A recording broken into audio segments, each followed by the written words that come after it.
depois me dá o sinal para começar. Pode começar já, professor. Posso. Então, boa tarde a todas e todos. Espero que estejam bem. Peço imensa desculpa por esse atraso. Tivemos aqui um problema, né, técnico bom, mas já está superado e vamos continuar a nosso minicurso. Começamos ontem, enfim, ontem vemos uma espécie de introdução histórica, enfim, da formação da Síria moderna, né?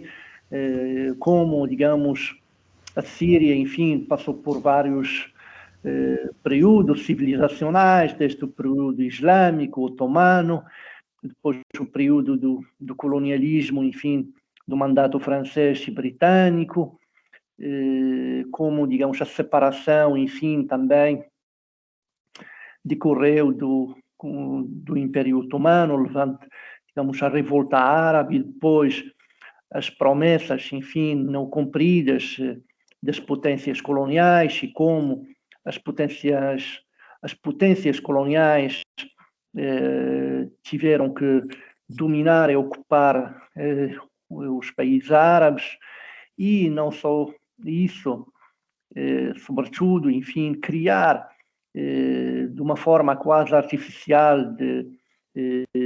as fronteiras históricas e terminar com as fronteiras históricas e criar novas fronteiras. E isso marcou profundamente, enfim, consciente coletivo e a memória desses países, porque tem na memória, digamos, essa intervenção colonial e tudo que ela fez, digamos, a forma arbitrária como foram feitas as fronteiras, a separação ao qual etnias que sempre viveram em conjunto, né, num espaço geográfico plural e diverso, e que acabou por ser, enfim, cortado e criado de uma forma muito arbitrária, anti-histórica, digamos. Então, tal é o caso, enfim, da Síria histórica, ou Bilad Sham, como falamos ontem, que incluía a Jordânia, a Palestina, o Líbano, enfim, todos esses países. Então, tudo isso acabou por, digamos, não ser, digamos, na nova desígnio, digamos, fronteiriço que as potências coloniais fizeram. Portanto, isso que ontem vemos, e vemos também como a própria independência ela ocorreu também de uma forma violenta. O mandato francês foi também muito violento e, portanto, são vários elementos, enfim, que marcaram essa memória histórica do país da Síria. E vemos também, fase pós-independência, instabilidade política, né? A entrada da Síria na Guerra Fria, como a Guerra Fria também, digamos, impactou a realidade política e geopolítica do país, e vemos também um pouco da corrente da ideologia panarabista, das experiências de união, de unidade, tentativas de unidade do mundo árabe, e sobretudo a união com o Egito, e que falhou em 1961, de certa maneira, por causa também, como falamos ontem, da hegemonia, enfim, egípcia e de uma espécie de autoritarismo, enfim, do Jamal Abdel Nasser sobre a Síria, o que levou, enfim, os militares a desfazer essa união e acabar com o sonho panarabista que tanto Nasser, tanto os panarabistas sírios sonhavam. Hoje, depois falamos, enfim, da chegada do Hafid al-Assad, que ficou no poder 3 décadas, digamos, como é que ele conduziu o país de uma mão de ferro, né? E como foi transferido, enfim, o poder para o seu filho Bashar al-Assad, e vemos também que houve uma espécie de primavera do Damasco, com mais abertura no início da governação de Bashar al-Assad, mas depois se virou para uma nova, digamos, fechamento, enfim, político, e de uma desvio também autoritário também, que acabou por ter seus impactos sobre discussões políticas e intelectuais que estavam em curso. E, claro, chegamos, enfim, a 2011, né, o levantamento árabe, primeiro na Tunísia, e como é que isso, digamos, expandiu, enfim, em todo o mundo árabe. E tentamos elencar, de certa maneira, um contexto geral desse levantamento árabe, primavera árabe, os regimes autoritários, a repressão sobre as liberdades, um ambiente, enfim, de corrupção, também uma certa deterioração da economia, né? E vemos que como, enfim, todos esses elementos conduziram para aquele, digamos, o grande levante que fez cair vários regimes, tal como o regime do Abidine Ben Ali na Tunísia, Hosni Mubarak no Egito, Muammar Gaddafi na Líbia,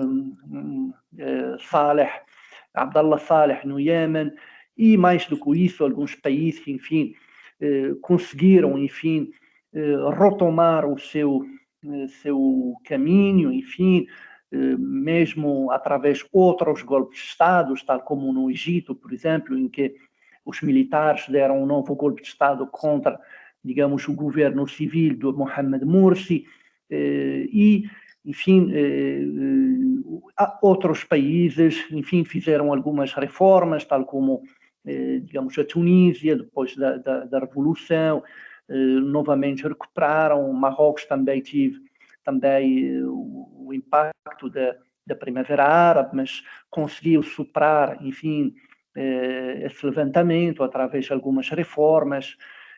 A Argélia, de uma forma tardia, só esses últimos 2 anos que tem uma espécie de primavera também. E, enfim, outros países que são a Síria, Iêmen e Líbia continuam, de fato, digamos, divididos e, sobretudo, no caso da Síria, uma grande guerra civil que fez, digamos, separar o país em vários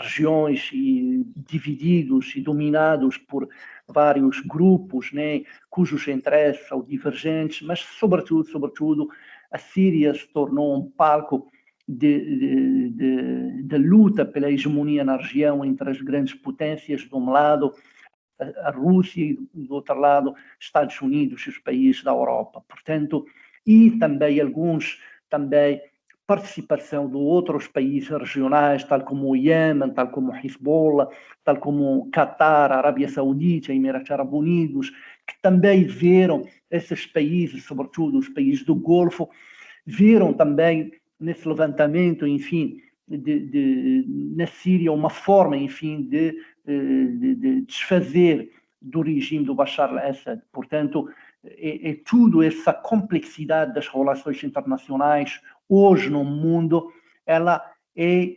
personificada no conflito da Síria.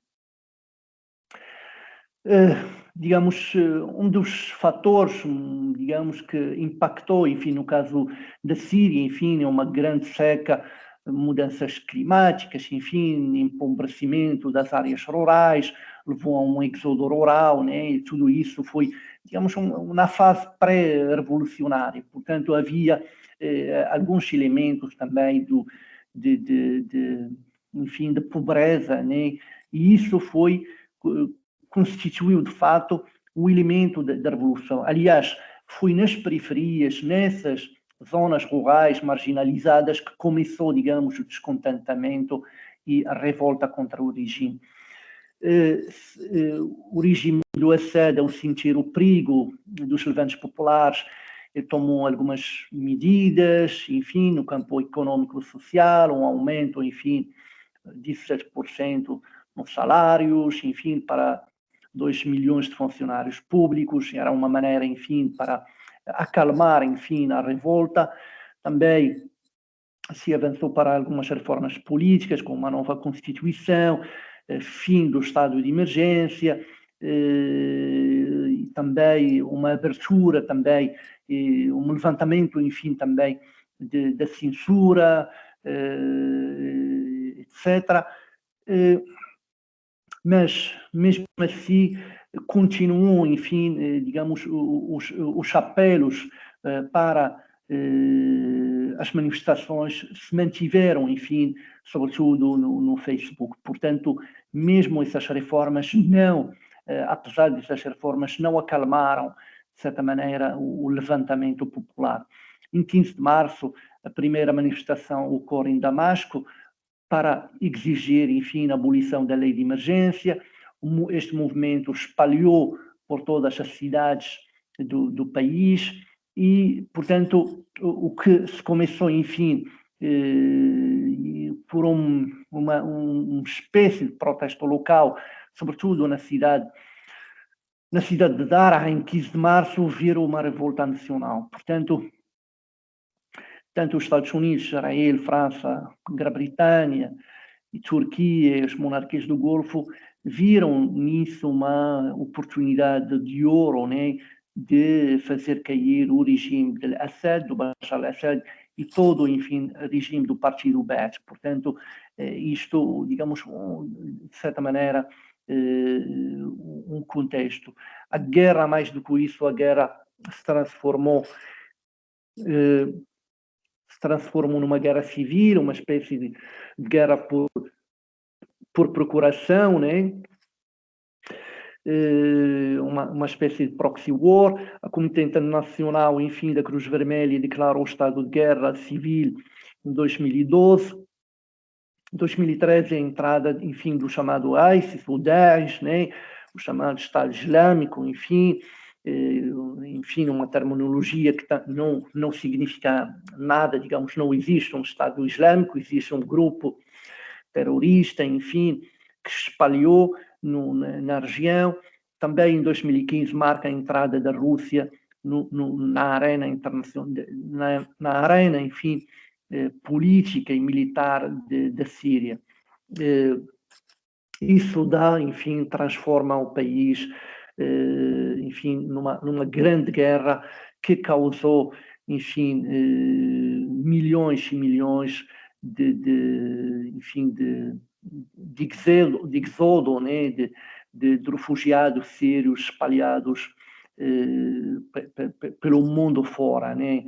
Podemos ver nessa imagem o número, enfim, de refugiados sírios, quase 3,5 milhões na Turquia, no Iraque, na Jordânia quase meio milhão, enfim, no Líbano quase 1 milhão de pessoas, na Europa, enfim, são alguns números poucos, tirando a Alemanha, que recebeu 500 mil sírios, a Suécia também recebeu 615, os outros países, tipo Dinamarca, Bélgica, França, Áustria, receberam pouca gente, né? Portanto, não foram tão, assim, digamos, abertos, enfim, para receber os milhares de refugiados. Portanto, grande número de refugiados, ele continua, digamos, digamos, nos países vizinhos, né? Turquia, Líbano, Egito, Jordânia, são países que já estão com problemas e que ficam, enfim, sobrecarregados ainda por cima. E isso também mostra, de fato, enfim, também um certo não assumir, né, de responsabilidade também pela comunidade internacional. Portanto, muitas vezes nós vemos muitos congressos, conferências, encontros para resolver o problema dos refugiados. Muitos, enfim, chefes, líderes europeus falam de que temos que tomar em consideração o número de refugiados, mas em termos práticos, digamos, não digamos, se deixam ao abandono, né, pobres, enfim, refugiados. Em grande maioria também uma certa, enfim, uma espécie de virar as costas, né, porque as potências europeias e ocidentais têm, digamos, uma responsabilidade direta também no conflito, são, digamos, atores diretos que participam na luta pela hegemonia na região. Portanto, isso só para dizer que, digamos, o problema não exclui também, enfim, a responsabilidade do Ocidente, dos países europeus, das grandes potências no conflito e no destino, enfim, de milhões de refugiados. Aqui estamos um pouco a ver enfim, só um mapa para mostrar, enfim, a confusão, enfim, de vários, digamos, atores que estão a participar na guerra. Enfim, estamos a ver, digamos, quase três terços, né, do país sob, enfim, digamos, governo do Damasco, né, do regime. Depois temos um lugar, enfim, com, digamos, cor preta, em que, digamos, a presença dos jihadistas do Estado Islâmico. Depois, quase no nordeste, com amarelo, enfim, a presença das forças curdas, né.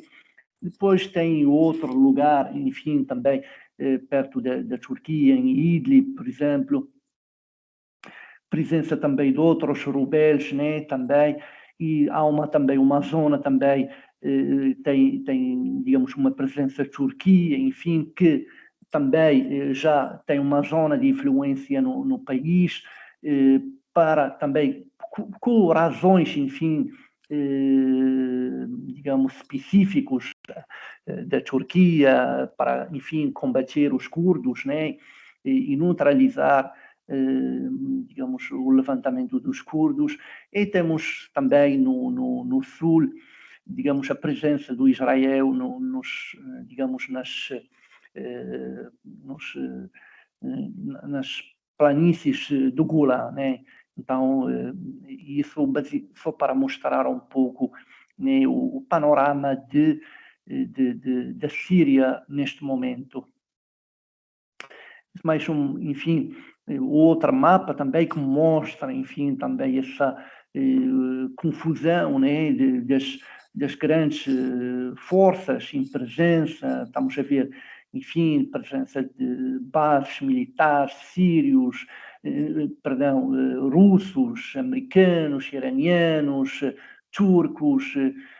Portanto, digamos, a Síria, o conflito da Síria, ele é digamos, uma arena em miniatura que mostra os grandes conflitos mundiais que existem hoje. Portanto, aquilo que nós vemos, digamos, no macro, né, que podemos imaginar em macro dos conflitos internacionais, está, digamos, numa micro imagem na Síria de todas as forças do mundo. Portanto, isso mostra, enfim, como também um país, enfim, um conflito regional, né, pode ter uma dimensão planetária. Portanto, é esse o exemplo. Como dissemos que logo após umas tentativas de conter, enfim, as manifestações, houve repressão contra os manifestantes e isso gerou mais manifestações. Os eventos do Daraa, por exemplo, tiveram um grande eco na Síria. Vou beber uma coisa.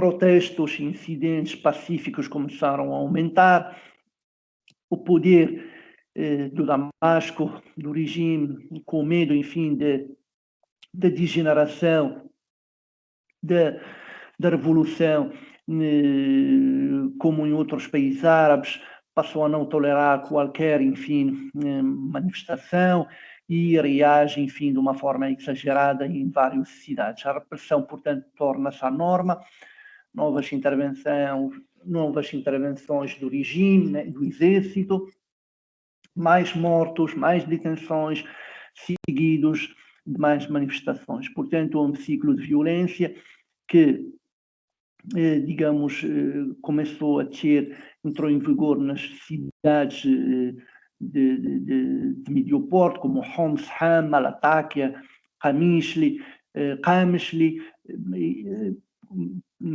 enquanto cidades como as capitais, as grandes cidades como Damasco, Alepo, ficaram um pouco afastadas, enfim, das manifestações, e isso porque existe toda uma elite, enfim, pró-regime e pró-governo. A contrário da Tunísia e Egito, como falamos, a revolta síria realmente nasceu em regiões periféricas, rurais. Explicamos porquê, também porque estava durante anos, enfim, marginalizada, negligenciada, além, enfim, da vaga de isso agora. Desculpa. Além, enfim, da vaga da seca que assolou o país. Enfim, aqui uma imagem, enfim, só para a caricatura, né, mostrar, enfim, digamos, o dilema, né, entre, digamos, continuar a apoiar o regime ou, digamos, ter, digamos, digamos, um destino, digamos, mortal.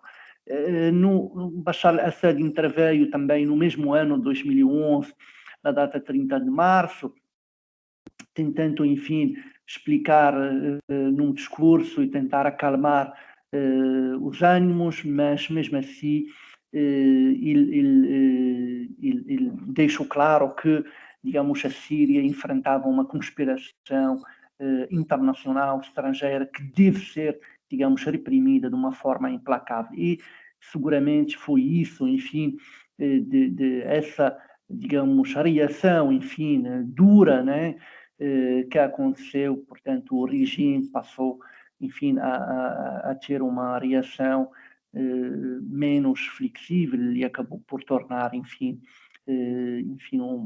uma espécie de repressão desmedida.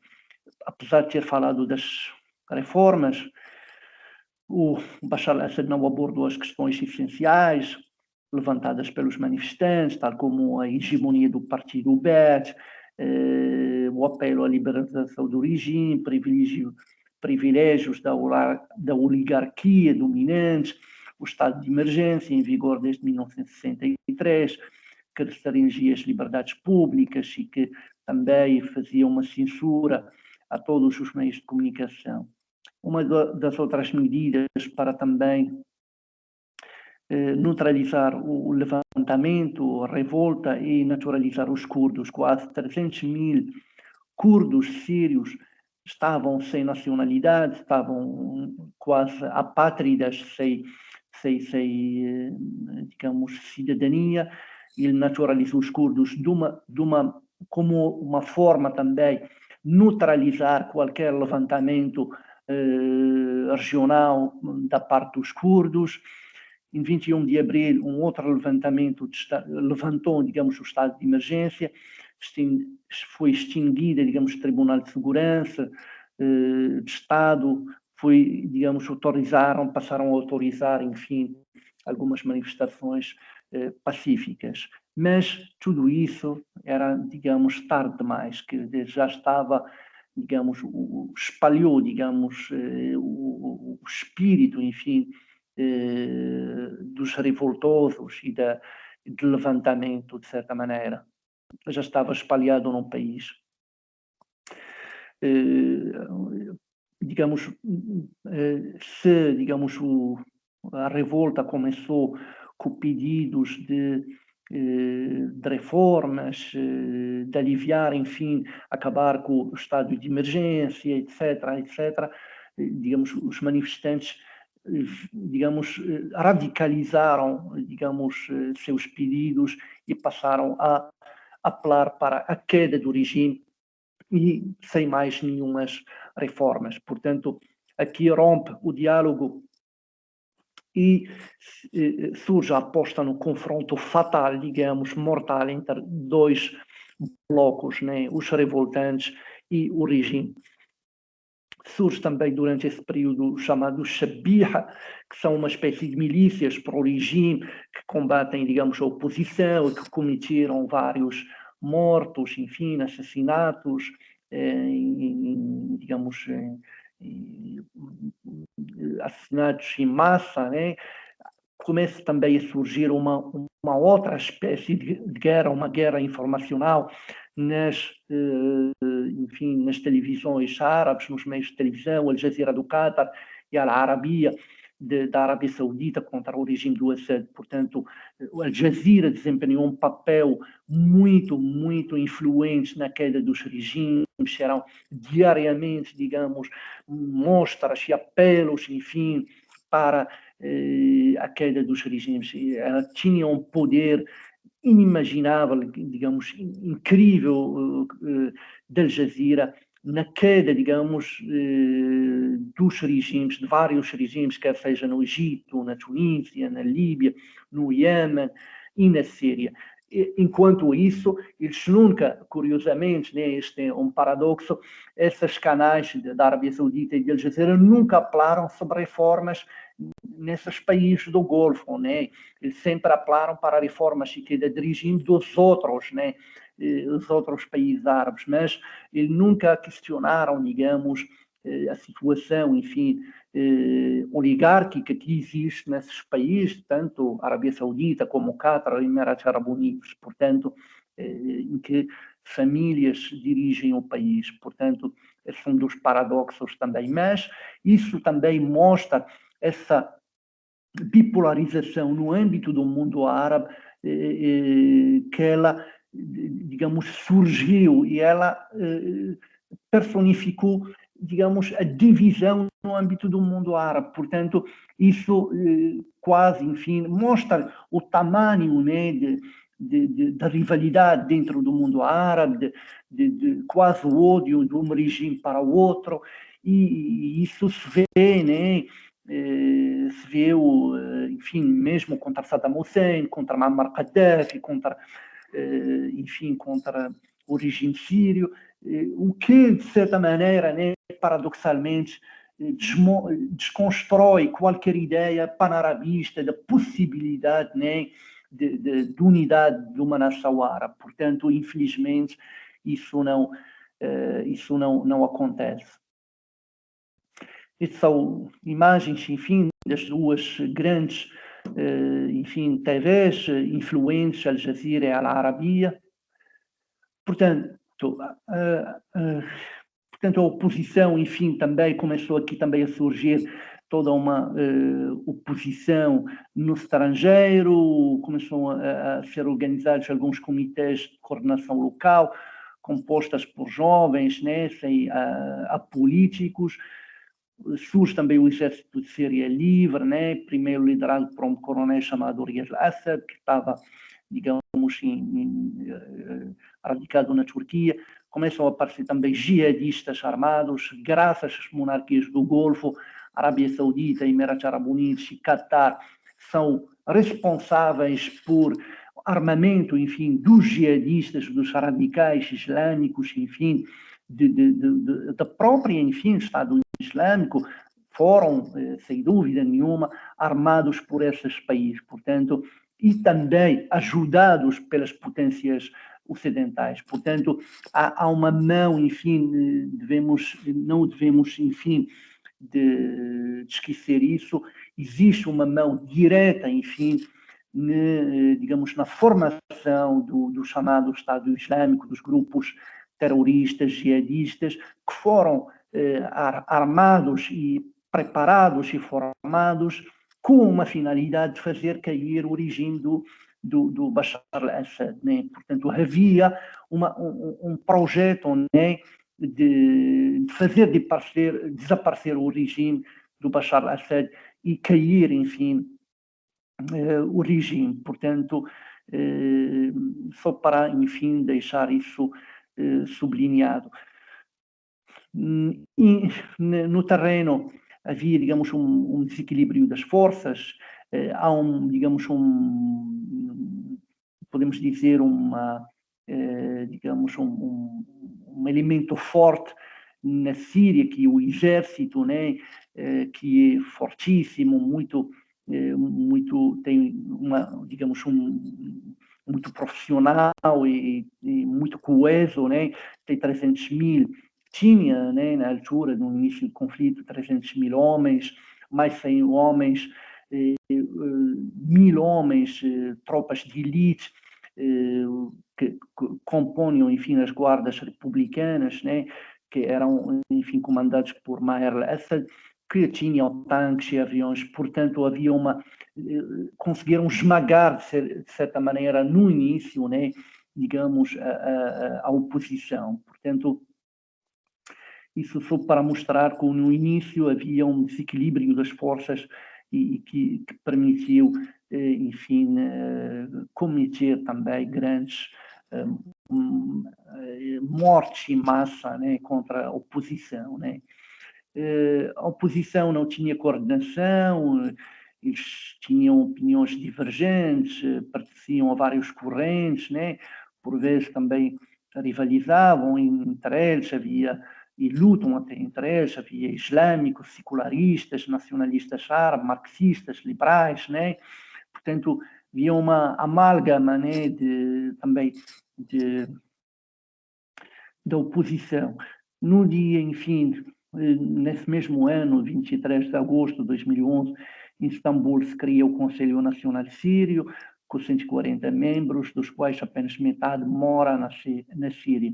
O resto mora no estrangeiro. Portanto, são pessoas, alguns nunca estiveram na Síria, mas que formaram esse Conselho Nacional para a queda de regime e para, enfim, digamos, constituir uma espécie, né, de governo de substituição quando cai o regime, portanto. Mas também esse Conselho Nacional Sírio, que era liderado por um intelectual muito famoso, o Burhan Ghaliun, um grande historiador radicado em Paris, também acabou por também, enfim, transmitir a ideia da divisão das rivalidades que falamos. Portanto, várias rivalidades e contradições no meio desse conselho. A crise se torna também, a partir desse momento, um problema internacional.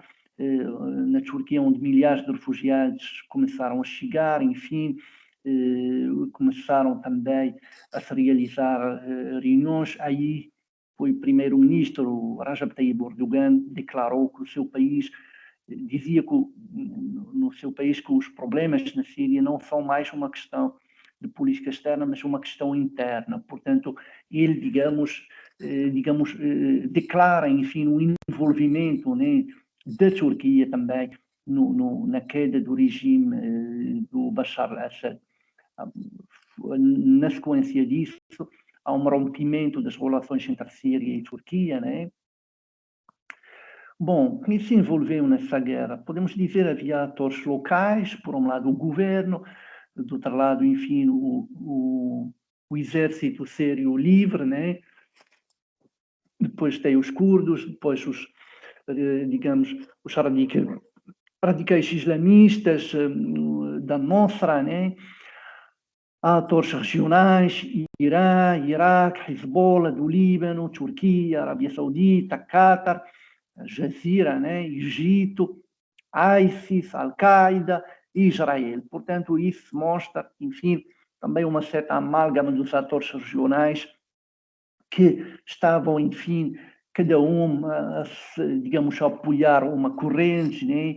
todos, enfim, com o objetivo, né, com o projeto de fazer cair o regime sírio.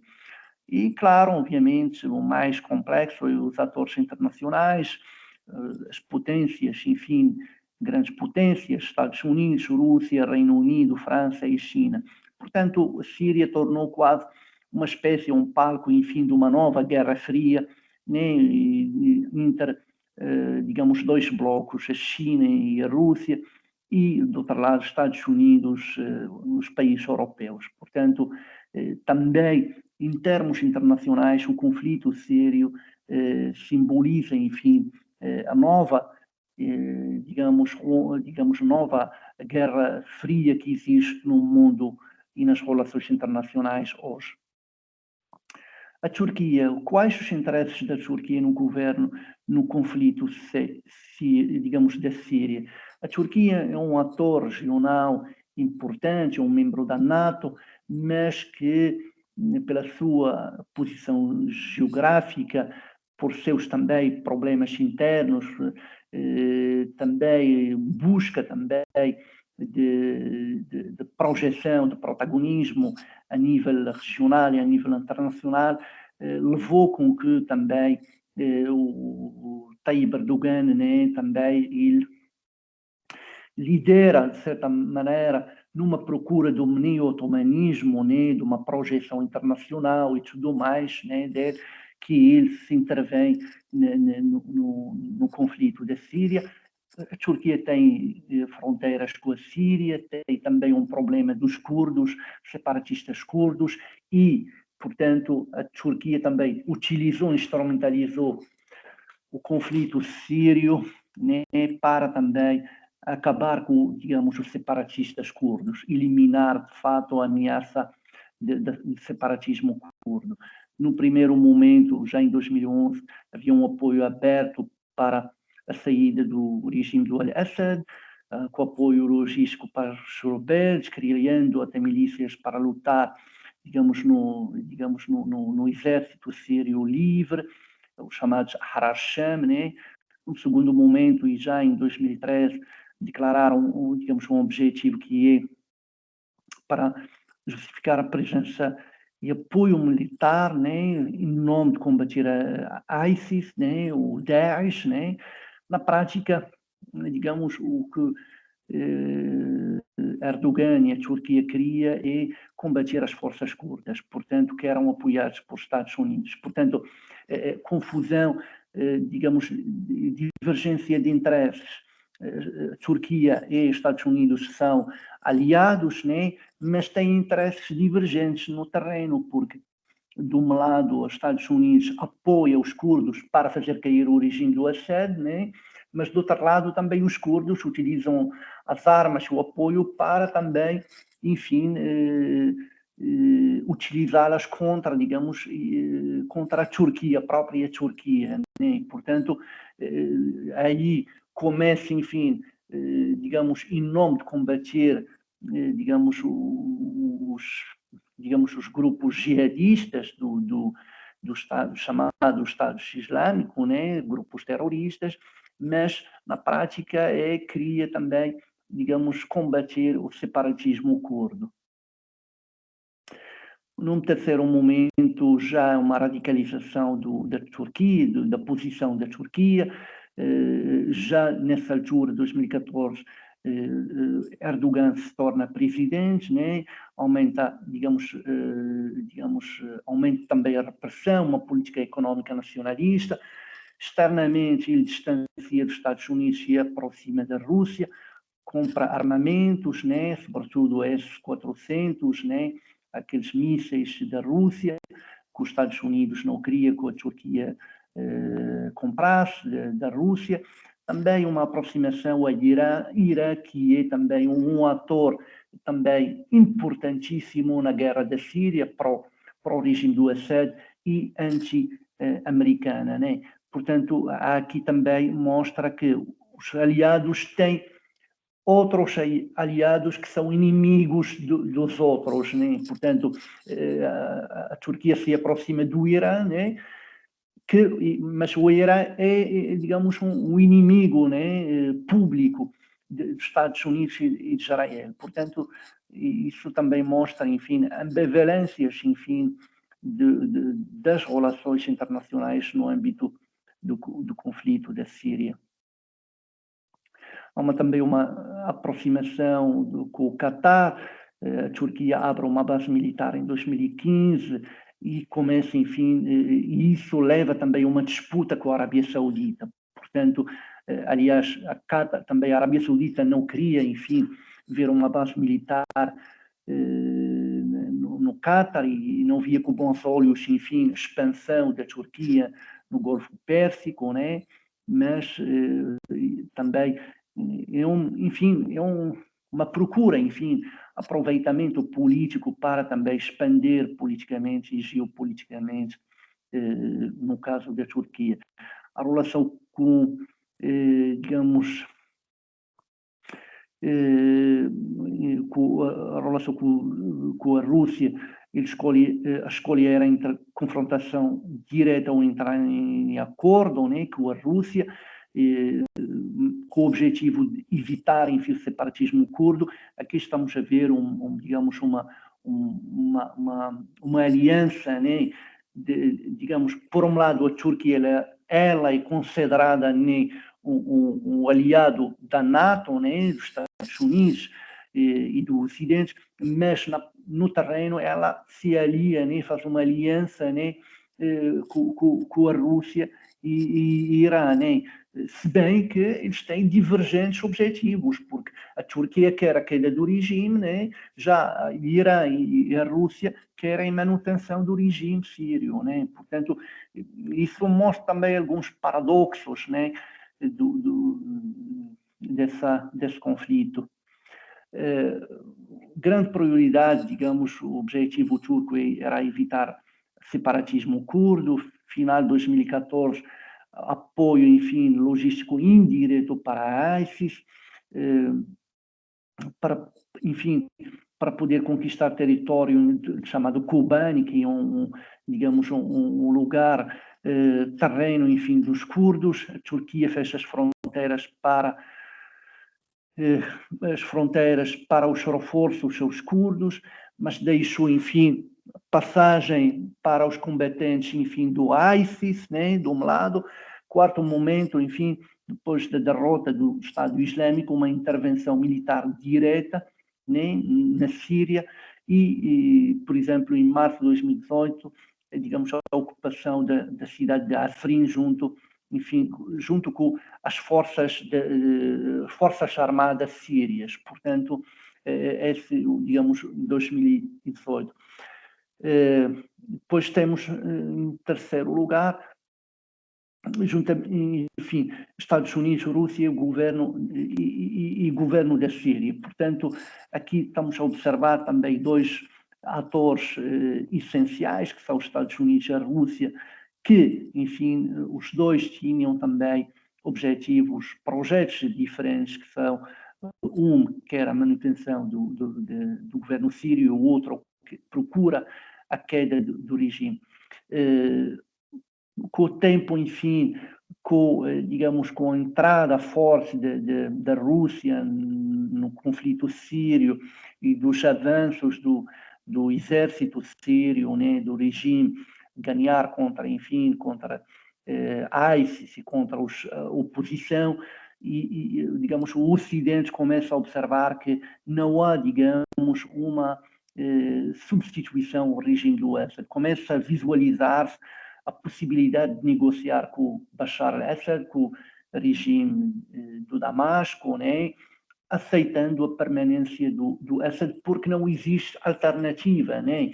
Portanto, a grande alternativa é o caos, digamos. A alternativa que existe no terreno é, digamos, grupos terroristas e uma oposição completamente dividida. Digamos, o governo americano, né? Portanto, qual é linha, digamos, mestra, enfim, da política americana? A política americana no conflito sírio é fim do regime, mudança de regime. Já em 2011, Obama e a União Europeia pedem saída de Bashar al-Assad. A Rússia e a China vetam a resolução no Conselho de Segurança. Em 2013, Estados Unidos, que o regime da Síria passou, digamos, linha vermelha, usando supostamente armas químicas, e começa a se preparar para uma ação militar direta. Uma surpresa, em 2000, o Parlamento Britânico vota contra a intervenção militar, vota no Congresso americano adiado. Coincidentemente, em seguida, a Rússia apresentou um acordo prevendo a destruição de todas as armas químicas do governo sírio. Se coloca também a credibilidade dos Estados Unidos, né? Intervenção no Iraque, né? Que deixou 1 milhão de mortos. Foi, aliás, a invasão do Iraque que deu origem aos grupos terroristas, ao chamado Estado Islâmico, digamos, a invasão do Afeganistão, enfim, também apenas, digamos, ativou grupos terroristas. Portanto, aqui vê-se todo também alguns desenhos, né, que mostram que os Estados Unidos vendiam armas a todo o mundo, né, aos aliados, aos rebeldes, a todos, quer dizer, aos radicais. Portanto, todo mundo vai buscar as armas, né, mesmo os inimigos, né. Isto questiona, de certa forma, enfim, credibilidade, né, americana. Alguns debates nos Estados Unidos, digamos que os Estados Unidos não, não conseguiu reconstituir, enfim, o Estado iraquiano, o determinar, enfim, o resultado da guerra civil síria. Também uma ação militar americana, ela pode parecer, digamos, anti-sunitas, de certa maneira. Também o Ivo, digamos, o representante permanente da NATO americano, Ivo Diller, declara que os Estados Unidos têm que aprender lições da guerra do Afeganistão, do Iraque, enfim, para ter, digamos, que mostra, a partir dessas experiências, que, digamos, mudar os regimes, né, pela força militar é extremamente limitado. Portanto, começam, enfim, também a questionar, enfim, a capacidade ou os limites, né, da intervenção americana fora das suas fronteiras, né, neste caso na Síria. Aqui dois teóricos, né, de relações internacionais e de defesa, Wolfowitz dizia que a estratégia política para separar, enfim, os sunitas iraquianos do Estado Islâmico, dividir a coalizão em torno do Assad, ou seja, separar Bagdade do Tirã, ou seja, do Irã, né? Necessidade de aumentar a força militar contra Bashar al-Assad e contra o Estado Islâmico para ganhar credibilidade. Portanto, é um debate, né? Mearsheimer já, digamos que ele considera, digamos que o ISIS não é, digamos, uma ameaça séria para os interesses dos Estados Unidos, não há, digamos, uma estratégia militar, digamos, dos Estados Unidos, porque quanto mais força, mais pior a situação. Portanto, é digamos, esse debate que vai, enfim, levar, enfim, o novo presidente, o ex-presidente americano, Donald Trump, a tweetar, né, que what I am saying is stay out of Syria, ou seja, tenho que sair da Síria. Portanto, ele traça como objetivo combater o ISIS, né, e sair da Síria. Fazem algumas demonstrações de força, né, contra, digamos, um uso químico, né, pelas tropas governamentais, Aí, em 2017, ele faz uma intervenção contra a base aérea militar da Síria. Em 2018, ataques maiores com a França e Reino Unido. Em 2018, uma mudança política que inclui, digamos, incluindo a insistência da França, né? Permanecer na Síria para ter um poder de negociação, diminuir a influência do Irã, evitar o surgimento do ISIS. Aí mantém 2.000 tropas no Nordeste, na fronteira com o Iraque, e na região, sobretudo, petrolífera. Portanto, começa, enfim, a digamos, linkar, né? Digamos, a permanência, a possibilidade de permanecer na Síria para ter uma possibilidade de negociação, né? Mas também para diminuir a influência do Irã. Portanto, há aqui vários outros interesses, né? Também dos Estados Unidos na guerra, digamos, da Síria. Portanto, tudo isso, enfim, mostra também essa amálgama, né, enfim, de interesses e estratégias no conflito sírio e, sobretudo, na estratégia americana. Biden e Síria.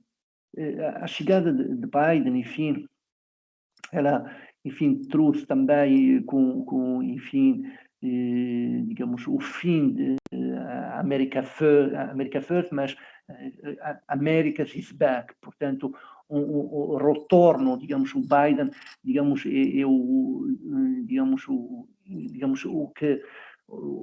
o ideólogo, né, de uma nova, digamos, estratégia política e militar americana, que é de que os Estados Unidos está de volta para, enfim, influenciar, digamos, para marcar presença, marcar espaço no mundo. Portanto, não vai acabar com a política isolacionista seguida por Trump, né? Portanto, é para proatividade. Portanto, mostrar que os Estados Unidos é mais proativa e de forma direta. Portanto, após ataques que visaram bases americanas no Iraque, os Estados Unidos atacam no dia 25 de fevereiro de 2021 uma infraestrutura usada por milícias pró-iranianas na Síria. Esta foi a primeira operação militar do governo de Joe Biden, foi decidida em resposta aos recentes ataques aos centrais ocidentais. Enfim, a embaixada americana em Bagdade, no Iraque. Também podemos observar que ontem mesmo uma nova intervenção também contra uma nova intervenção militar americana contra o chamado Hashd Shabi, Kataib de Hezbollah. Hashd Shabi, uma força paramilitar iraquiana, né, que foi formada para combater o ISIS, mas também que combate também ao lado digamos, dos iranianos e do regime sírio. Portanto, um ataque foi realizado ontem por Estados Unidos, que causou, digamos, uma condenação por parte do Iraque, né? Porque foi considerada como, digamos, desrespeito, enfim, à soberania iraquiana, etc. Isto apesar que os Estados Unidos e Iraque são países aliados, né? Portanto, mas isso não mostra que existem também divergências, né, no âmbito de como combater uma guerra da Síria, né? A política síria do governo Biden não pode ser desconectada da abordagem das relações com o Irã, né? A estratégia implementada sobre mandato de Donald Trump, que consistia em negar ao regime sírio acesso a uma região particularmente rica em recursos agrícolas e energéticos no nordeste do país, né?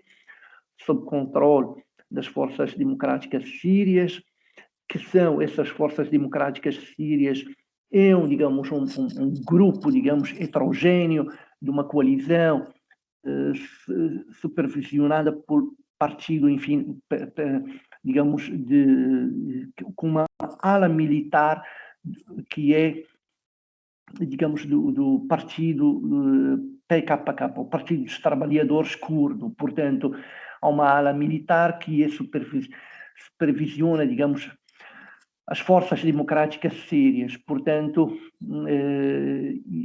são estes, enfim, que também controlam hoje o nordeste do país,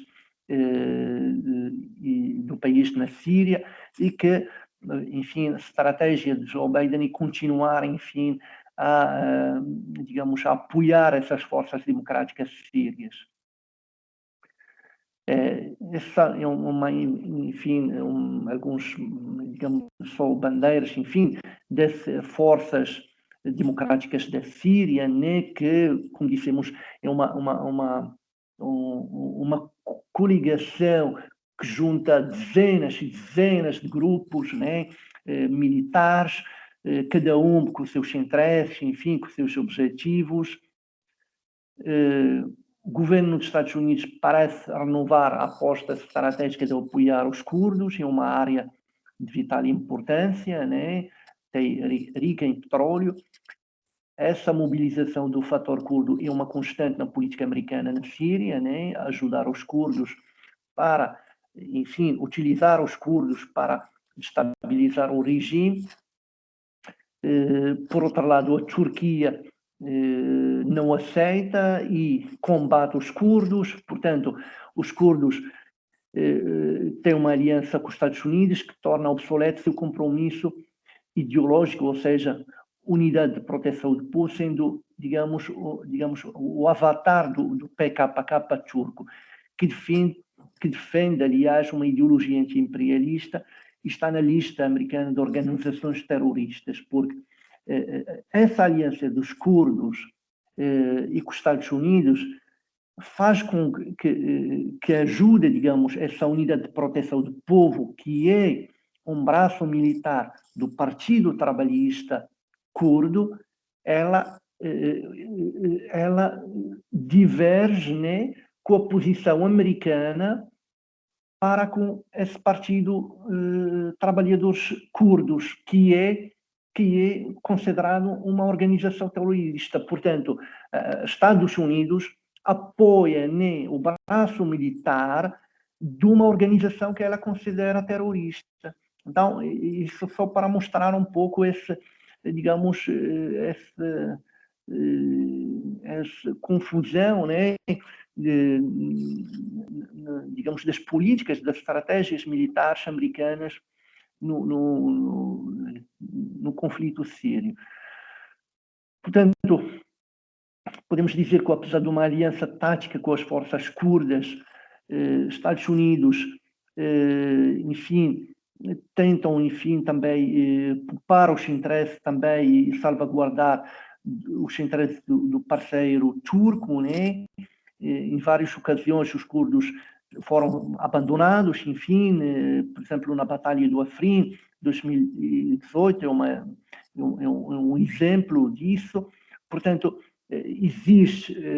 porque existe uma aliança tática com as forças curdas, se bem que os Estados Unidos considera o partido, digamos, trabalhadores curdo como uma organização terrorista, mas na prática, de forma tática, ela ajuda as forças curdas, esse braço militar desse partido. Portanto, isso só mostra ambivalências, né? Quer dizer, portanto, Estados Unidos apoia o braço militar de uma organização terrorista, que ela considera terrorista, né? Que é no caso do Partido dos Trabalhadores Curdos, né? Mas, obviamente, porque o interesse dos Estados Unidos fazer cair o regime, né? E, portanto, apoia militarmente. Mudança de administração, mas continuidade da política dos Estados Unidos na Síria, né? Irã tem fortalecido constantemente sua presença militar na Síria, suas capacidades balísticas, seu apoio a grupos ligados como Hezbollah, por exemplo. tornou-se importante para Washington, Estados Unidos, reduzir seu potencial de danos à escala regional. Estratégia, enfim, ela baseia-se naquilo que é resource denial, ou seja, negação de recursos, negar, digamos, recursos ao regime do Damasco, ou seja, digamos, romper qualquer acesso aos recursos, sobretudo do nordeste da Síria, portanto, isso, digamos, a aposta americana, né? Com risco, mas com o risco, claro, de isso levar, enfim, protestos, enfim, digamos, mais protestos na região. Portanto, uma aposta, enfim, que também pode transparecer como também danosa, digamos. Os recentes ataques dos Estados Unidos na Síria, resposta a ataques contra os Estados Unidos e funcionários de coalizão no Iraque, também ilustram o desejo do governo Biden de não separar a estrutura da política síria de uma estrutura mais geral de confronto com o Irã, né? Portanto, o objetivo é enfraquecer o papel regional do Irã permanece uma prioridade na estratégia militar americana. Portanto, isso é, digamos, uma linha, digamos, mestra dos Estados Unidos no terreno. A ambiguidade da questão curda, né? Como dizia o Ford Stephen, embaixador americano em Damasco, ele publicou um artigo no Foreign Affairs. Ele dizia que os aliados curdos da Síria, né, dos Estados Unidos, os curdos sírios dos Estados Unidos, os aliados curdos sírios dos Estados Unidos, exacerbaram as tensões regionais de longa data entre árabes e curdos. Entre as comunidades árabes, em particular, há uma frustração generalizada com a dominação política curda, possibilitada pelos Estados Unidos, e o controle curdo dos campos de petróleo locais. Os residentes árabes também protestam contra a suposta corrupção administrativa das forças democráticas sírias, que é aquele grupo que eu falei, coalizão heterogênea, né? Portanto, os residentes árabes no Nordeste sírio protestam contra a suposta corrupção administrativa das forças democráticas sírias, operações brutais contra terrorismo e práticas de recrutamento.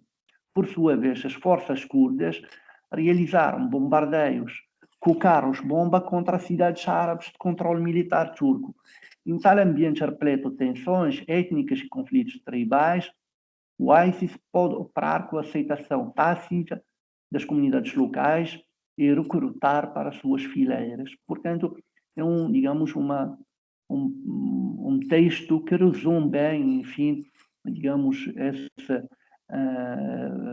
ambivalência, né, das estratégias militares, enfim, que gera ainda mais, enfim, digamos, objetivos nefastos, né? Quer dizer, se o objetivo é X, acaba por estratégia que visa o objetivo X, gera, digamos, o outro, digamos, efeito Y, né? Portanto, o mais nefasto.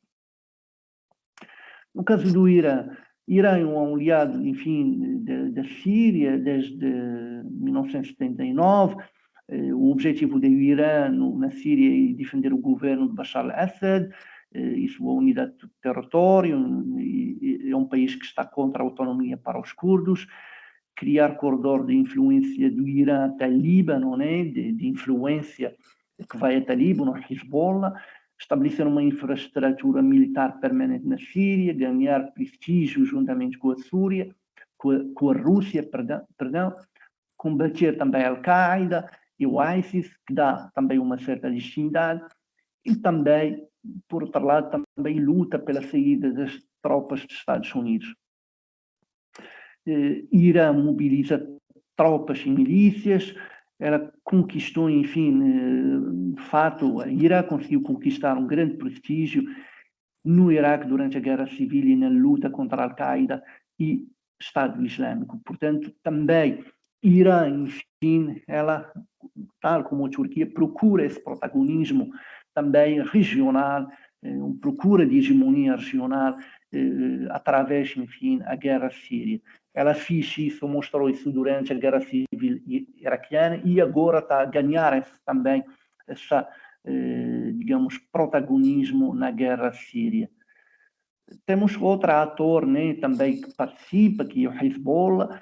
O Hezbollah é uma força política paramilitar islamita xiita, organizada no Líbano e fundada em 1985, durante a resistência contra a ocupação do sul do Líbano por Israel, né? É um aliado do governo sírio. Recebe apoio militar e financeiro do Irã, atua diretamente na Síria com suas tropas. O objetivo: defender o governo de Bashar al-Assad, combater islamistas radicais sunitas, né, tipo ISIS, criar uma espécie de zona tampão na fronteira com o Líbano para evitar a entrada da Al-Qaeda e Estado Islâmico no país. Portanto, estes basicamente são os objetivos, enfim, do Hezbollah na guerra síria. Portanto, existe uma frente de resistência nesse sentido, que é, enfim, mostra nessa fotografia, enfim, que bandeiras do Irã, Palestina, Síria, Hezbollah, digamos, essa frente da resistência, né? Portanto, isso mostra, enfim, também durante, comemorações do aniversário 37 da Revolução Islâmica, 2016, no Irã. Portanto, são bandeiras que mostram, enfim, essa união dessa frente, né, de resistência, desse bloco, né, regional, né, que é comandado, de certa maneira, por Irã. Arábia Saudita e Catar são dois países do Golfo, né, apoiaram desde o início as forças islâmicas de oposição, sunitas, e, sobretudo, como eu falei, eles tiveram também uma grande responsabilidade na formação enfim, no equipamento, enfim, dos grupos terroristas, enfim, a Al-Nusra e o próprio Daesh, o chamado ISIS, né? Enfim, com também sem apoio, enfim, dos Estados Unidos, essas milícias não tinham, essas milícias, aliás, apoiadas por Arábia Saudita, também sem, digamos, sem apoio, enfim, dos Estados Unidos, essas milícias não têm, digamos, não têm força. Com a entrada do Estado Islâmico perderam suas posições. Eles têm também outro objetivo, que é mudança de regime, enfim, também um pouco expandir a influência da Arábia Saudita e Qatar no Oriente Médio, no Mashrek, enfim, existe também uma lógica de competição entre esses dois países. Aliás, foi também há 3 anos, a Arábia Saudita e Emirados expulsaram Qatar e boicotaram Qatar durante 3 anos, né? Então, também isso mostra também, digamos, as rivalidades nas competições entre esses dois atores.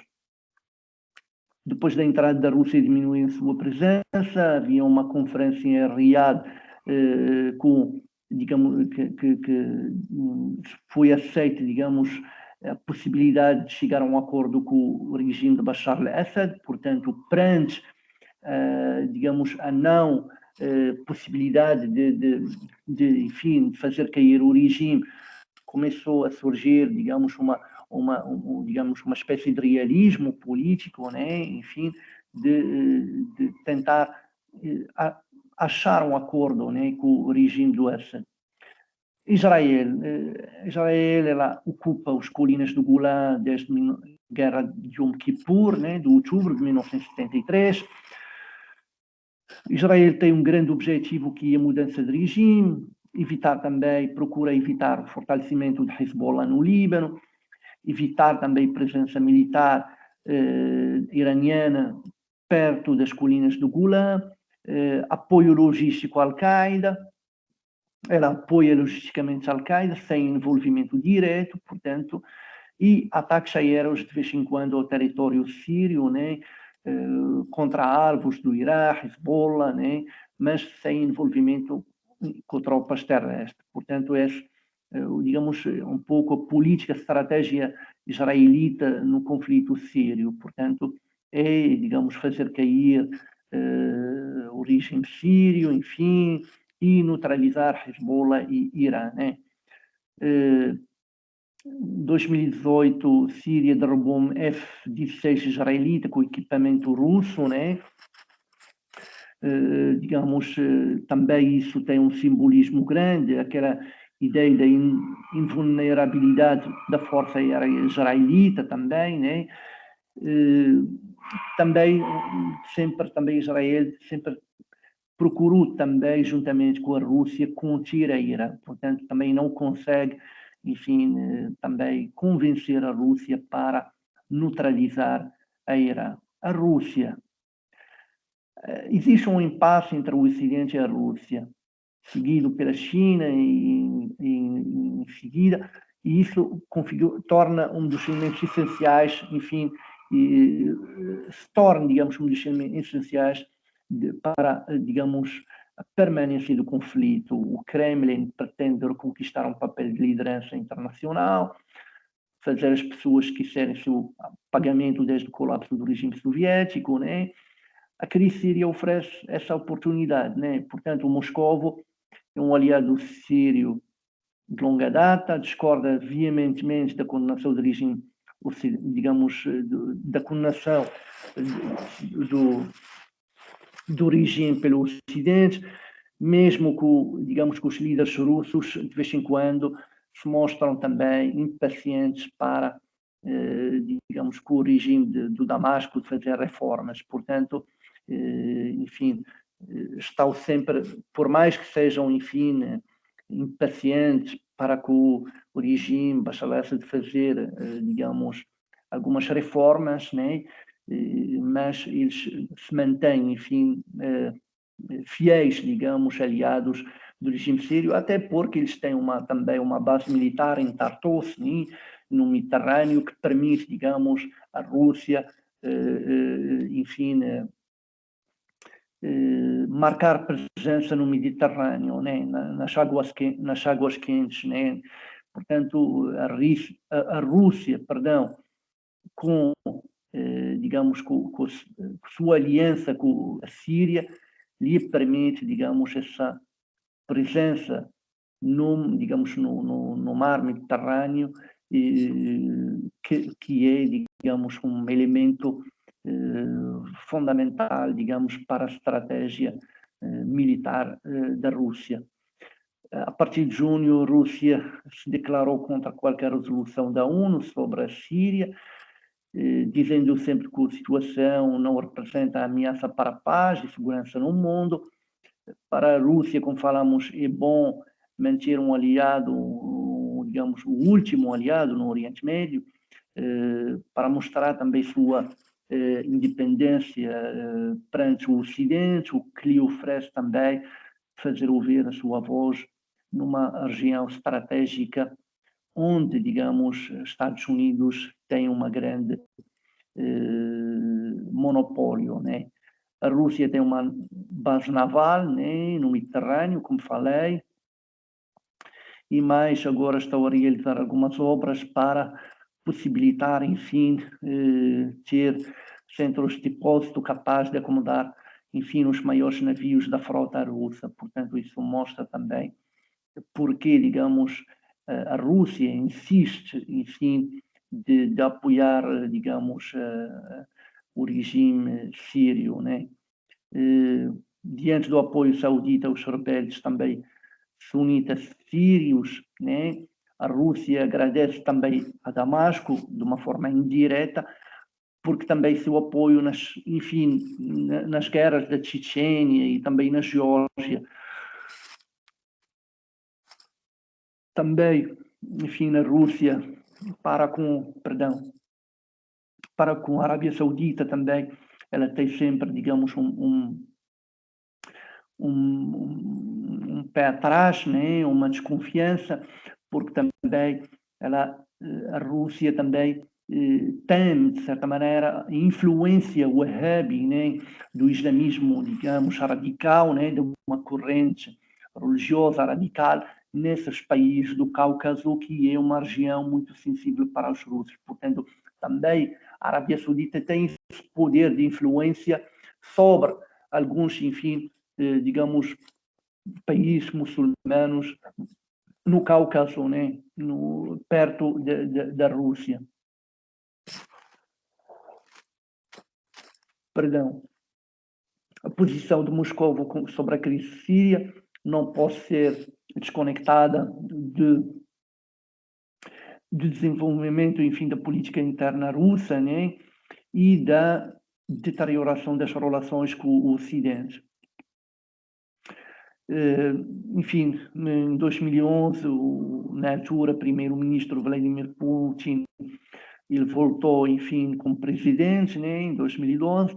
Ele acusa o Ocidente de ter imposto, enfim, a independência de Kosovo, considera que na Líbia o Ocidente ultrapassou a resolução do Conselho de Segurança, que autorizou apenas intervenção limitada para proteger a população de uma cidade da Líbia, na altura ameaçada do massacre, mas a NATO, né, utilizou, digamos, digamos, o aval da Rússia para outras finalidades, que é eliminar o regime do Muammar Gaddafi. Por isso, né, que a Rússia tem uma desconfiança, digamos, em tomar qualquer, enfim, decisão que permite, seja o que for, qualquer intervenção na Síria, para não repetir, né, digamos, o exemplo da Líbia. Portanto, a Rússia quer manter, digamos, sua influência na Síria, e porque é, digamos, uma espécie de continuidade estratégica da força militar geopolítica da Rússia. Portanto, não podemos desconectar isso da Rússia. Portanto, a Síria é uma continuidade lógica dos projetos estratégicos da Rússia no Oriente Médio, no Mediterrâneo e no mundo.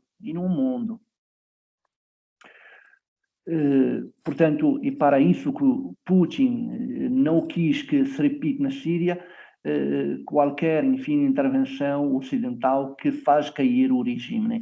Porque ao cair o regime significa, digamos, a derrota da Rússia e a saída, enfim, digamos, a chegada de um novo regime para-ocidental que vai, digamos, vai vetar, né, a presença russa na Síria. E, portanto, a Rússia defende um aliado que lhe permite estar, digamos, numa região estratégica que é o Mediterrâneo. Portanto, só para mostrar isso, entre 2011 e 2014, a Rússia e a China vetaram as resoluções no Conselho de Segurança sobre a Síria 4 vezes, porque acharam, enfim, acham que as propostas não tratam de forma equilibrada, né? Tanto as autoridades oficiais do Bashar al-Assad e a oposição. Portanto, acham que tais resoluções, elas, digamos, privilegiam ou beneficiam, digamos, a oposição, né?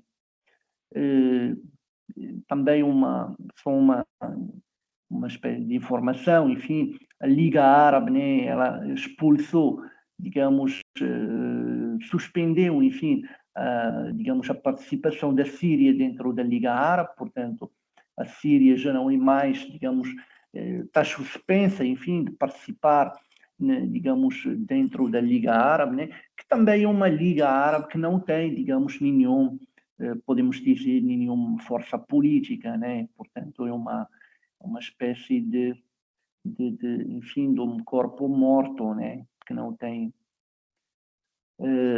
enfim, ofensiva russa, são enfim, a partir de 2015 houve vários ataques aéreos, né? Com também presença de conselheiros militares russos, portanto, tudo isso, como falamos, para defender o governo, né, o Bashar al-Assad, digamos, dar uma projeção, um protagonismo militar e diplomático ao país, intermediar, enfim, na relação da Síria com a Turquia e Israel, também ter digamos, um reconhecimento, né, desse papel dos Estados Unidos, estabelecer também uma relação de cooperação com o Irã, garantir, claro, como falamos, uma presença militar no Mediterrâneo.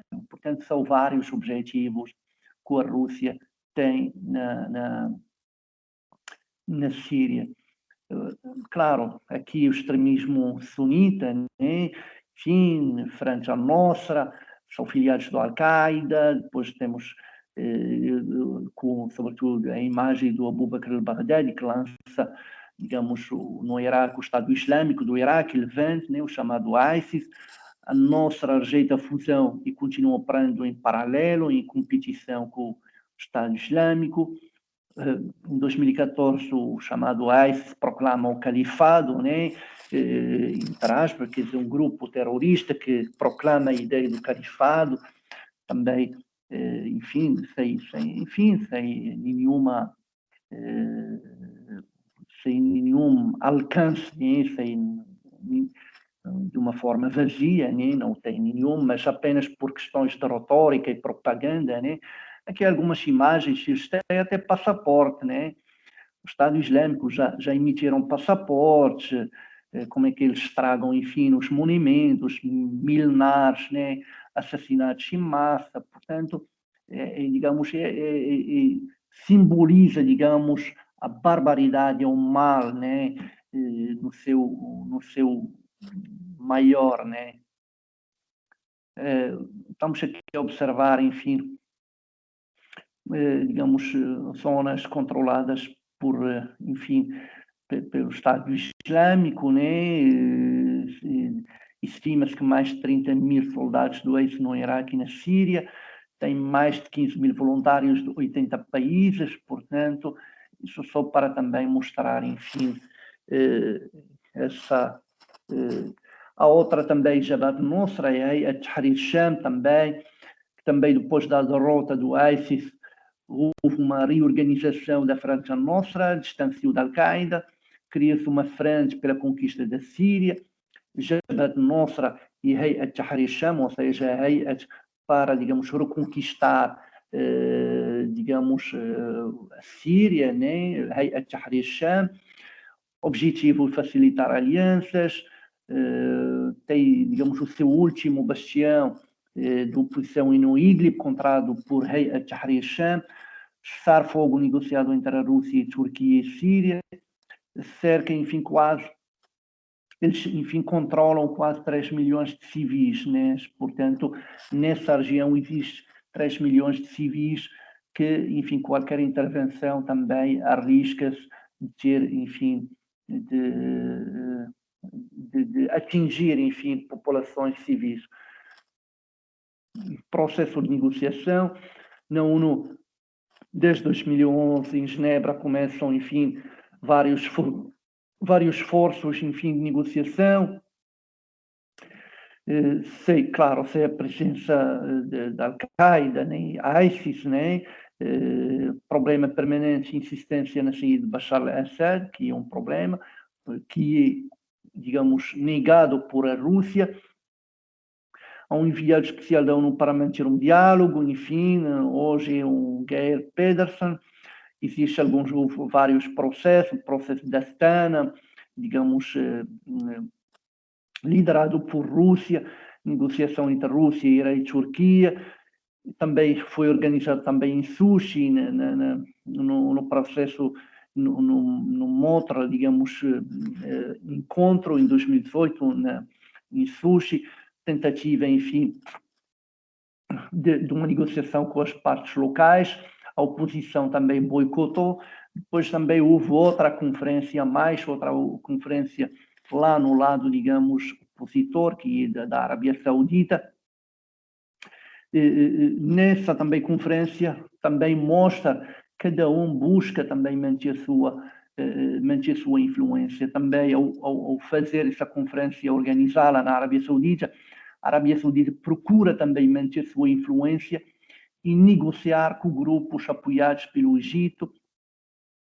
Havia também durante essa conferência de uma representante do Putin que para buscar, enfim, também uma solução, enfim, ao conflito sírio. Portanto, é um processo de negociação que se arrasta desde 2012 até a atualidade, sem, enfim, digamos, chegar a nenhuma solução.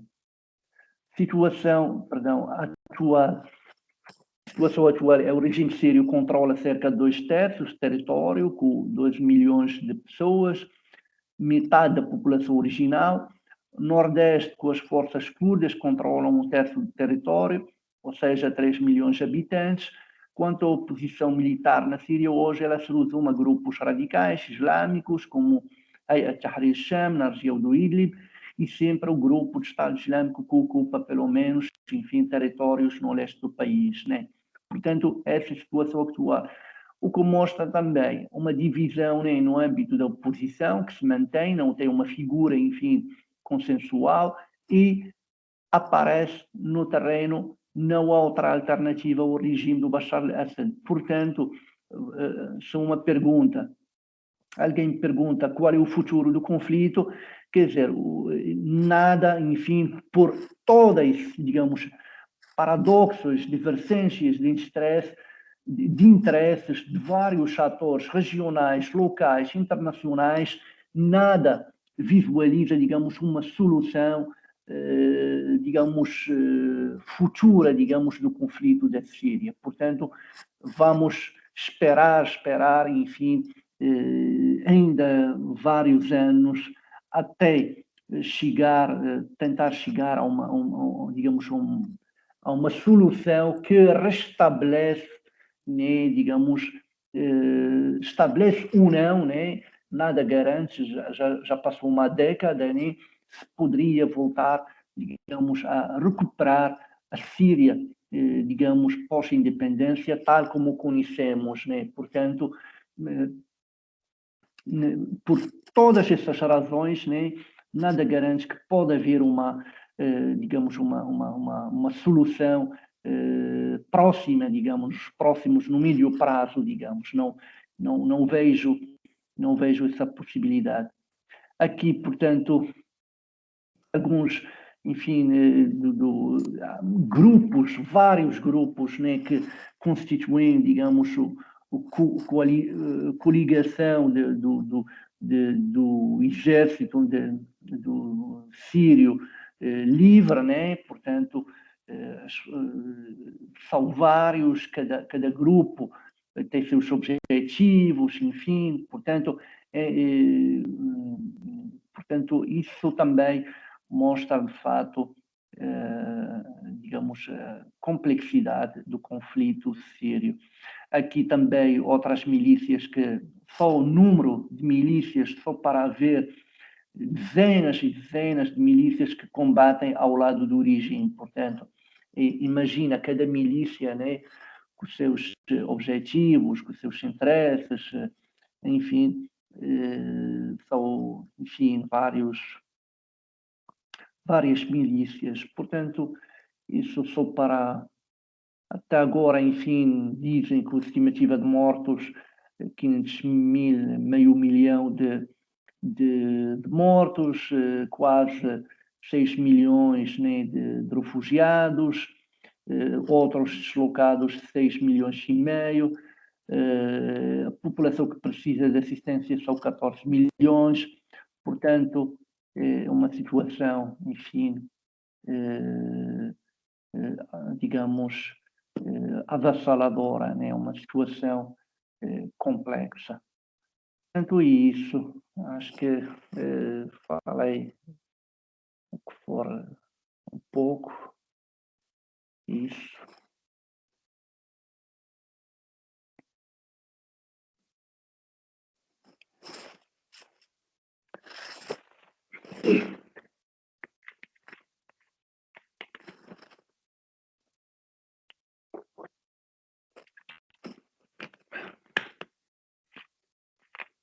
Alô, estão me escutando?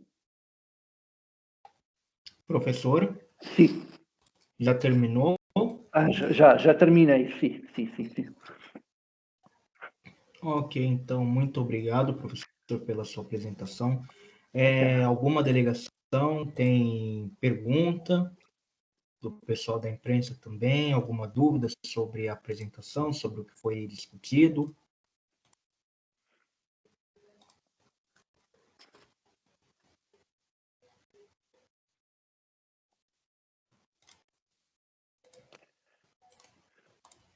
Vocês podem colocar perguntas. Pode falar, João.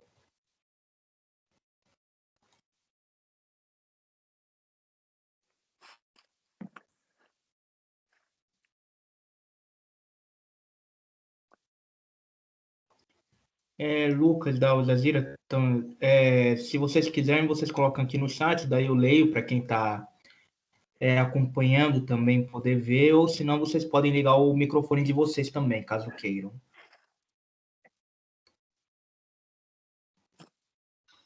Perdão, Roberto, vocês conseguem me ouvir, não? Conseguimos. Sim, bom, então, primeiro, boa tarde a todos, boa tarde ao professor.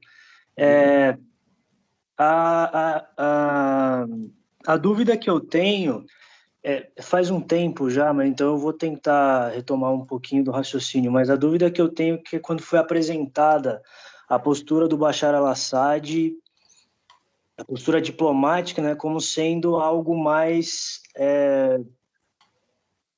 como eu posso dizer, que ele não é nem, se eu entendi direito, né, ele não é nem um integrante, pelo menos radical, da corrente baatista, mas ao mesmo tempo ele não se entrega absolutamente às potências ocidentais e europeias. O que eu não entendi é assim, o que faz com que as potências europeias sintam-se atraídas em proteger o governo sírio do Bashar al-Assad está mais relacionado com essa tendência que ele tem de se manter secular, sem necessariamente se ater a aspectos religiosos, como, por exemplo, seria ali com os ayatolás, como seria, por exemplo, com o governo iraniano.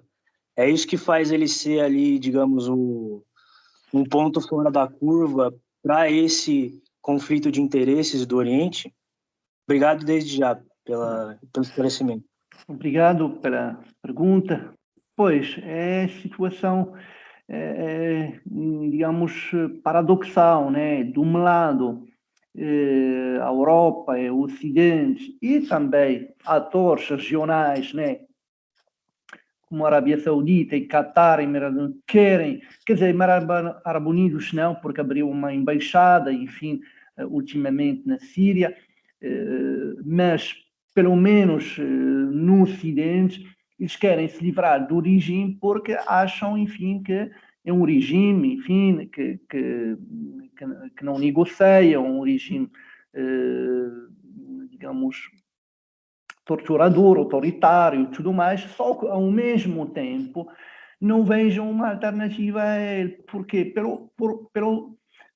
Exatamente por esses fatores que você elencou, que são o fato de ser um secular, enfim, por ser também uma pessoa que sempre soube, enfim, que soube, digamos, houve pelo menos, né, uma certa abertura, um certo convívio multicultural, tudo mais, quer dizer, um traço, enfim, da Síria, por mais que o regime tenha, digamos, digamos, um regime autoritário, nada democrático, com oligarquias, etc., mas mantinha, digamos, o stricto mínimo, né, de convivência, algo que não se via, por exemplo, enfim, de aberturas que, por exemplo, na Arábia Saudita ou, por exemplo, no próprio Qatar, em que, digamos, a vivência, né, da sociedade síria não se compara, né, em termos de abertura, a regimes monárquicos, enfim, dos países do Golfo. Quer dizer, esse traço, né, esse é um traço, digamos, fundamental, que nada, digamos, nada veta esse fato, é um fato histórico, né? Mas, por outro lado, também, não há, perante isso, não há outra alternativa. Quem é que a alternativa? Qual é essa alternativa que pode, enfim, no derrubar o regime, pode tomar, digamos, as rédeas do país? No terreno, existe, digamos, as 1001 grupos radicais, enfim, autoritários e, digamos, quase milícias, esquadras da morte, né? Que estão, enfim, no terreno. Portanto, digamos, o Ocidente sabe dessa realidade. Portanto, é um dilema, enfim, mortal, né? Não podem nem se livrar do regime porque não tem alternativa e também não querem o regime, né? Portanto, não querem a figura dele. Portanto, e também existe o fantasma do Iraque, né? O desmantelamento do partido Baath, o desmantelamento do exército, tudo isso levou, enfim, causou, digamos, quase 2 décadas, enfim, de situação iraquiana, do Daesh, dos grupos terroristas, jihadistas, enfim. Portanto, esse fantasma, portanto, também marca a realidade, enfim, de Síria, né? Portanto, portanto, existe, é um dilema, né? Um dilema que o Ocidente tem, né? Que não consegue resolver, portanto, e que não aparece que vai ter uma solução, né? Portanto, se, por exemplo, em alguns países, enfim, houve uma intervenção direta, fez cair o regime, Saddam Hussein, Gaddafi, né?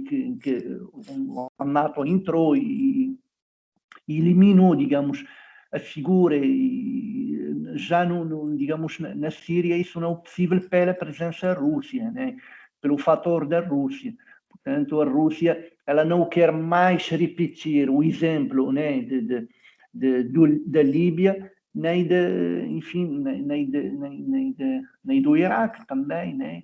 E, portanto, digamos, a Rússia bloqueia, né, qualquer. Então, há um bloqueio, né? Um bloqueio infernal, né? Porque um bloqueio que condena, né, o país a estar nesse limbo, né, de não guerra nem paz, né? Nem paz nem guerra. Guerra, na verdade, é guerra. Portanto, isso. Professor, Sim. aqui o João ele colocou aqui no chat e eu vou ler. Existem regiões sírias em que o conflito não chegou? Quais são essas regiões? Tem algum mapa que mostre?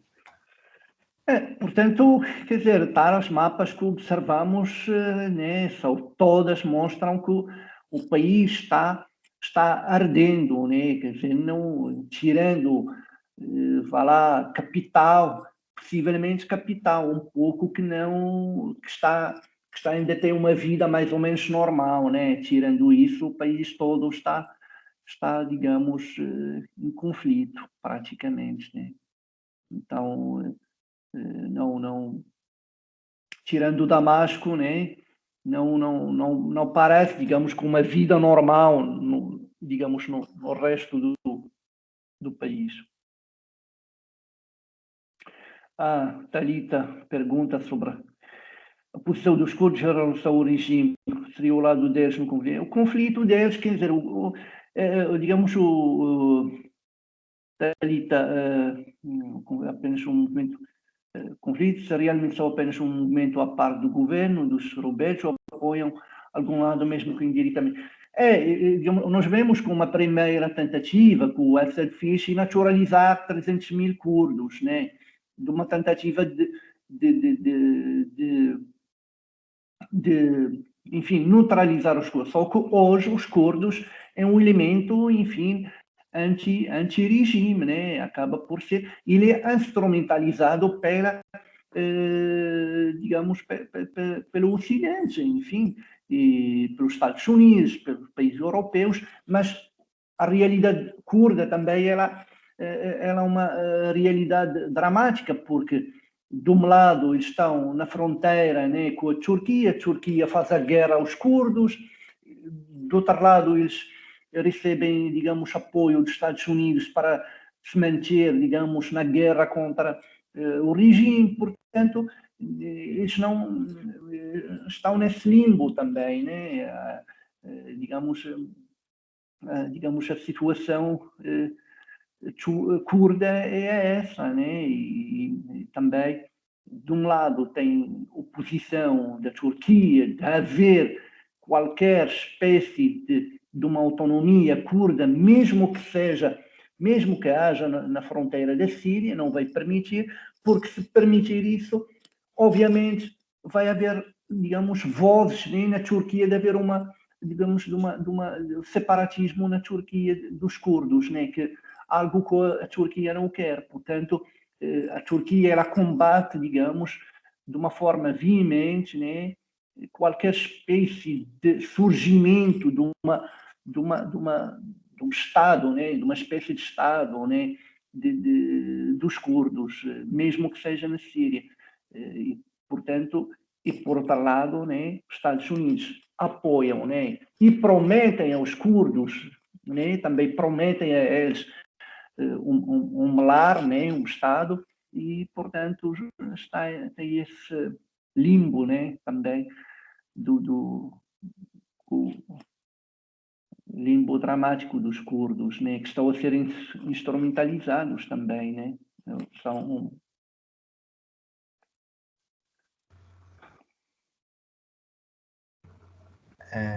Boa tarde, só para confirmar se dá para me escutar, que eu não... Sim. Ok. Professor, boa tarde. A minha Sim. pergunta, ela é em relação à questão Alemanha mesmo. Sim. Dá para gente dá para gente entender que a Alemanha ela está numa posição mais próxima de uma neutralidade ali, alinhada talvez a uma Suécia, porque ao mesmo tempo que você olha, porque a gente viu, por exemplo, no final de 2019, quando os Estados Unidos estava para retirar algumas tropas e chegou a solicitar para Merkel para poder para que os alemães colocassem as tropas no lugar, e a Merkel ela se recusa, ao mesmo tempo que ela chegou a participar de algumas outras ofensivas junto com o país. E aí eu só queria saber mais ou menos como que a gente poderia caracterizar talvez a situação da Alemanha no momento. A Alemanha é um país neutral, digamos, tem uma visão pragmática, né? Portanto, pode dizer, aliás, isso se vê na política alemã, né? É um país que, digamos claro, eles têm, digamos, o apoio, enfim, pela questão pela questão curda, né? A Alemanha sempre tive isso, mas creio que eles têm uma visão pragmática e realista de que não há, digamos, uma alternativa ao regime do Bashar al-Assad. E enquanto isso não existe, não vale a pena tudo, digamos, em vão nesse âmbito de manter manutenção de uma guerra que apenas favorece os grupos radicais e terroristas, né? Portanto, digamos, o pragmatismo alemão, digamos, está, digamos, à volta disso, dessa ideia de que não existe uma alternativa, de que, enfim, é possível melhor negociar com o Bashar al-Assad e o regime sírio do que, enfim, fazer cair o regime sem ter nenhuma alternativa. Ninguém vai tomar o poder, né? Portanto, só se fosse, digamos, grupos, né, radicais que não têm nenhum projeto, né, de poder, apenas têm um projeto de assassinato, né? Portanto, essa visão pragmática da Alemanha, né, que eu vejo. E isso, obviamente, vai ao desencontro, claro, também. E quem tem isso tem sobre a posição alemã em relação a várias coisas.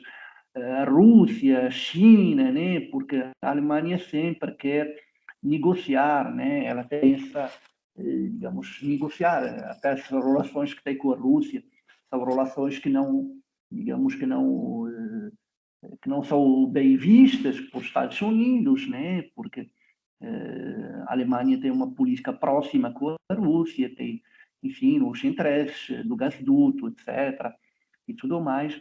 E a mesma coisa também a Alemanha pratica com mais pragmatismo no conflito sírio, né? Portanto, não tem, ao contrário da França, por exemplo, que, enfim, que se envolve mais, que tem interesses, enfim, muito, enfim, mais, tem uma posição mais agressiva, né? E, um pouco, e mais para a França, enfim, chegou, enfim, o ministro francês de negócios externos chegou a considerar a Nusra, né, como, digamos, um grupo do bem, né, como se fosse uma... Então, também tem essa ambivalência, e, digamos, para além, enfim, da posição alemã, né, pelo conflito, recebeu milhares e milhares de refugiados, tive uma política muito humanitária, etc., né? Algo que não se vê nos outros países, né? Que são, enfim, atores ativos na guerra da Síria. Portanto, me parece isso, digamos, considero, digamos, o pragmatismo da Alemanha, né, no conflito sírio. Alguém tem mais alguma dúvida?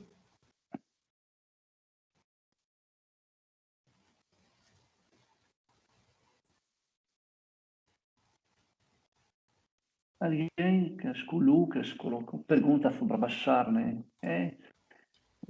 Então, se for isso daqui, eu agradeço a participação de todos e todos. Agradeço também a participação do professor Mohamed, por ter dado não apenas um minicurso, mas 2 minicursos para explicar sobre a questão dos 10 anos da guerra na Síria. Essa participação ela ficará gravada, certo, pelo YouTube, para depois qualquer um poder consultar. Sendo assim, mais uma vez eu agradeço a presença de todos e, Murilo, se você puder já encerrar a transmissão, daí a gente já termina aqui.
Tá, Renato? Não, a gente já terminou aqui o minicurso, agora que atualizou aqui já deu tudo certo. Tá bom. Vai.